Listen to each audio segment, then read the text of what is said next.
Hello, this is Marianne Lucking, Director of CORALations, and I'm with Rachel Welicky in the Ocean Explorers classroom interviewing her about her work on these parasitic isopods. Almost everybody asks us about them when they go out into the water, and they're saying, hey, what are these things? So now we have Rachel, who's a graduate student of one of our science partners, Dr. Paul Sikkel from the University of Arkansas, and she's here helping us with a related study, and I'm taking this opportunity to interview her to provide some more information about these isopods and the work she's doing with them. Welcome, Rachel.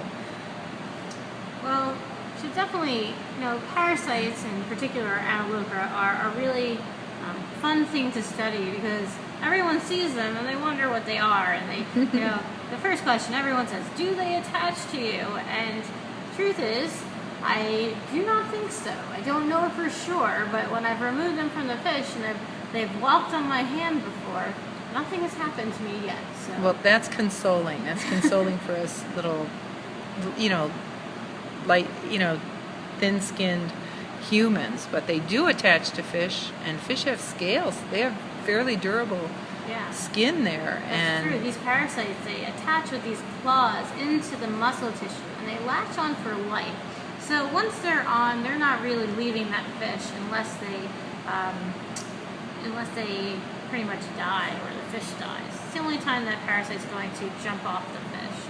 And basically, this is the underside of the parasite, the side that all those little claws that attach. But when the parasite attaches to the fish, it's only using some of those top claws. It's not using any of the ones that are lower to attach. So it's on there though. They look like pretty impressive claws. So is it difficult for you to get the parasites off the fish once you catch the fish to look at them? Yeah, it's actually pretty difficult. I remove them using like a dissection kit comes with tweezers, and so I use the tweezers or the forceps to remove the parasite, but often, even if the fish has already died, the parasite is still kind of latched on really tough, and as I'm pulling off the parasite claw by claw, it's using another set of those claws to reattach, and so it's constantly kind of like fighting me to stay on.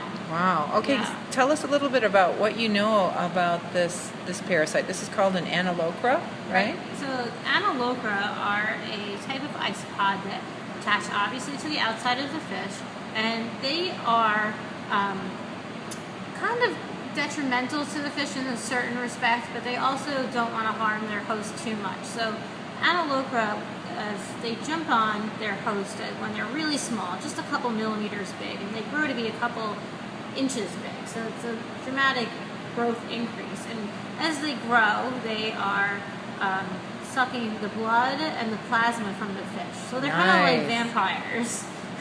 Or maybe a better analogy might be something like a tick or a flea. Yeah, that's actually a really good point. One of the ways that we always describe ectoparasites to people is they're kind of like the ticks of the sea. They're the same concept as like ticks on a deer, but they are kind of like ticks on a fish. So ticks, one of the problems with ticks on land is vectors. They can be vectors for disease that impact people or their pets. Is this the case with the analocra? Well, we actually don't know about analocra and if they are considered kind of a carrier of disease. We don't know that yet. There's so much information that we don't know about these things. It's potentially possible. There are other types of parasites which have been documented in the Pacific to carry a blood parasite, another blood parasite that's similar to malaria. That's something that we're actually looking at on Culebra, and there's potential that analocra do carry diseases, but we don't know yet. The fact that they can open up the tissue of a fish flow and create this open wound, that would at least suggest that there's some kind of decrease in immunity, or the immune system is threatened on the fish for sure. It amazes me that I've been working with so many people lately that are so enthusiastic about things like fish parasites. And, their enthusiasm is infectious. But when you break it down, it's like, okay, help me understand this enthusiasm. Why are you so excited about working with these little sort of nasty little creatures here. Yeah, they're kind of creepy. What's important about them? They're really important to the system because parasites are a interesting organism because not only are they considered a predator, right? They go out and they kind of hunt the fish that they want to live on, but they're also considered prey. They're considered a really good food source for other fish. So, this analocra, when it was born, it was maybe one of 500 or 600 that were released all at the same time.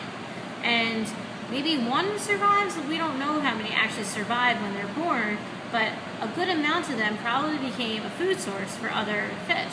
Says one of the things that we observe when we go out into the water is we observe many cleaning stations. Mm-hmm.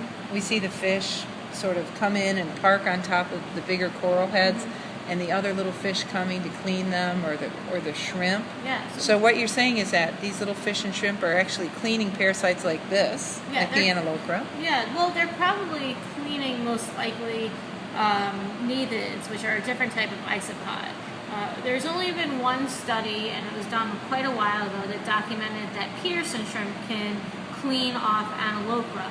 But we're talking about baby analocra that are 1 millimeter, 2 millimeters big. We're not talking about when they look full size when you're noticing them on the fish. At that point, a Peterson shrimp probably has no chance of actually cleaning off the analocra. But again, that's just my best guess. We don't have any records of it, and we haven't tested it, so we can't say that for sure. Okay, and so some of the other things that you know is that the animals are host specific. That means that when you see a specific fish, there's enough information available right now to say this is this species. Yes. Right? So there's enough genetic work that's been done that can show that if you're looking at a French grunt and you see it with an analocra, that's a type of species. It's specific to the French grunt. Mm-hmm. If you see it on a butterfly fish, that's a different species of analocra. Okay, in your presentation, there's something scary here. It's called, you say that these analocra are prodandric hermaphrodites. Yeah. What does that mean? That sounds intimidating. What is a prodandric hermaphrodite? It means that the parasite jumps onto the fish and morphs from male into female. And so it changes its sex on the fish. And it's usually triggered by the presence of a secondary analocra attaching. And, those relationships, those changes from male to female, or even other marine organisms go from female to male, or can go back and forth multiple times in their life. That's really common for marine animals. So it sounds really bizarre, but it's a really common thing.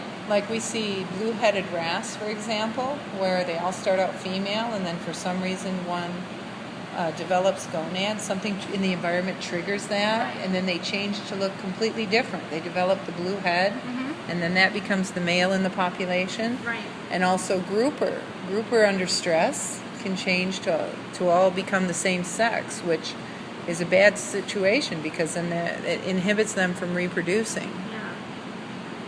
So, but when we look at these, we see these all the time when we're snorkeling, and everybody's always curious about them. They really look nasty. They look like they're going to impact that fish. And can you tell us a little bit about what you're learning, in relation to how they impact the fish? So they impact the fish negatively in some ways. So they create these lesions in the muscle and the skin tissue. They change the drag. They decrease the reproductive output, and they alter host behavior. There's also information from the study that I've done that says that they may not really change the energetics of the fish, but they may in fact alter the behavior of the fish that, it's been documented in other species. So there's a lot of information that is known. Well, that would be understandable because this animal's infected with something that's, half the size of his head, if not greater, right? And these organisms can keep growing, or do they kind of balance out with the size of the fish? Or so there's enough information that we know that as the fork length or the length of the fish increases, so does the length of the analocra. And so that we do know that they correspond to one another. So your studies focus primarily on French grunts, which we see as a common, we see as a fish that's commonly infected by these organisms, right? Mm-hmm. And because it's French grunt, correct me if I'm wrong, you know that it's the species of analocra. Right. You know it's, what is it, hemulon? How do you say this? It's analocra hamuli. Okay. And so French grunt, the Latin is Hamulon flavolineatum. Okay. And so they kind of just take the genus name of the fish. Okay. And your research questions include is just some basics of, is there an infective presence in the Caribbean in different areas? Right. Okay, go ahead and talk to a little bit about this. So we need baseline information before we kind of dive into any really complicated questions. And so the research questions from my first field season on this project were just what's the infection rate or the prevalence of this infection? And because French grunt live in schools or they live as individuals, they also can potentially, that analocra infection can alter how they are perceived by either sociality. And so that means that, okay, so you have two questions here. And is the infection present? So in order to answer that question, you have to break it down into some studies, some other questions that you can answer in the field. So the first question is, what is the prevalence? And that's something that maybe we can work on in the future with our kids, right? Oh yeah, I mean, if you can spot an analocra, you can answer that question. Great. So we can devise something, and maybe citizens and other people can help participate and expand your research area. Yeah, definitely. That would be great. And then how does group affiliation influence the probability of infestation? Explain that. So there are some fish that French grunt that live in schools, and others that live as individuals. And we don't know whether or not the analocra infection is more common in schools or is it more common on solitary individuals, whereas infection maybe change their social behavior. Maybe they get ostracized from school and they get kicked out and they become solitary. And so those are all different questions. So basically, when another French grunt sees this French grunt with this big analocra, it's like a social disease, and they're like, you think that could be a possibility that they ostracize them because it would not be good for the rest of the school, obviously, to have these organisms. I mean, I've been out in the field and I've seen the way that the infected fish behave around the schools, and they're much more weary. They stick to the side of the group. If the group leaves to go off to the seagrass to feed, the infected fish doesn't always go with them. Lots of interesting interactions happening, and so I'm just trying to document them and then find a way to systematically understand what's occurring. Well, that's it. Really interesting. And then your next question is, how does infection alter the host foraging success and energy reserves? So you broke that into two other questions. Right, and so we need kind of ways to measure how French grunt do with how they affect trophic connectivity, and so that has to do with food and energetics. And so I'm looking at how much energy or calories are in the muscle tissue of infected and uninfected fish. Do they differ, and what does that mean? And do the stomach contents of these fish differ? Are they feeding in different places? Are they feeding on different items? Are they taking in different amounts of food?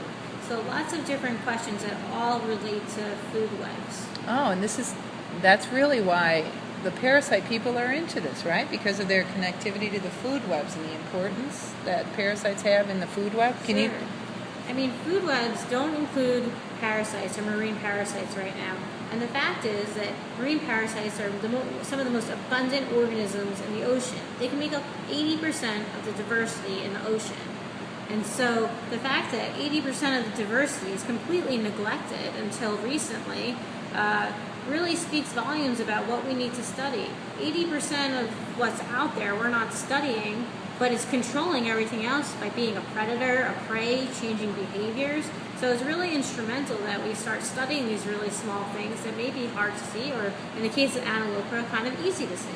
This is great, Rachel, and we hope to be in contact with you about the results of your study. Great. Thank you so much. Thank you.